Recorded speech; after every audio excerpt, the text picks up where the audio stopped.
तुम्ही जर जलसंपदा विभागातील भरतीची तयारी करत असाल तर या प्रमुख धरणे आणि जलविद्युत प्रकल्पावर आधारित प्रश्नाची उत्तरे तुम्हाला माहीत असणं गरजेचं आहे। यापैकी पहिला प्रश्न आहे, महाराष्ट्रातील पहिला जलविद्युत प्रकल्प कोठे उभारण्यात आला होता? यासाठी पर्याय आहेत पेंच, खोपोली, कोयना आणि भंडारदरा। यापैकी योग्य उत्तर आहे खोपोली।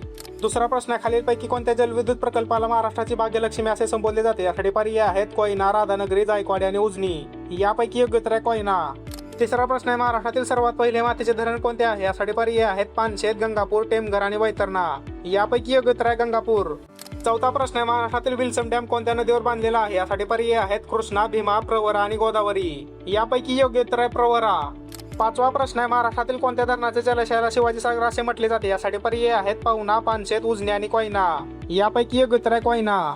सहावा प्रश्न आहे, पेंच जलविद्युत प्रकल्प हा महाराष्ट्र आणि कोणत्या राज्याचा संयुक्त प्रकल्प आहे? यासाठी पर्याय आहेत गुजरात, मध्य प्रदेश, कर्नाटक आणि तेलंगणा। यापैकी योग्य उत्तर आहे मध्य प्रदेश। सातवा प्रश्न आहे, राधानगरी हे धरण कोणत्या जिल्ह्यात आहे? यासाठी पर्याय आहेत कोल्हापूर, सोलापूर, सांगली आणि पुणे। यापैकी योग्य उत्तर आहे कोल्हापूर।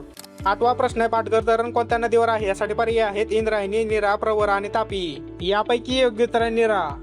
नववा प्रश्न आहे, जलविद्युत निर्मितीसाठी पाण्याचा कोणता गुणधर्म प्रामुख्याने वापरला जातो? यासाठी पर्याय आहेत वेग आणि दाब, तापमान, शारता आणि वरीलपैकी नाही। यापैकी योग्य उत्तर आहे वेग आणि दाब। दहावा प्रश्न आहे, महाराष्ट्रातील जायकवाडी हा प्रकल्प कोणत्या नदीवर स्थित आहे? यासाठी पर्याय आहेत वैनगंगा, गोदावरी, तापी आणि नर्मदा। यापैकी योग्य उत्तर आहे गोदावरी।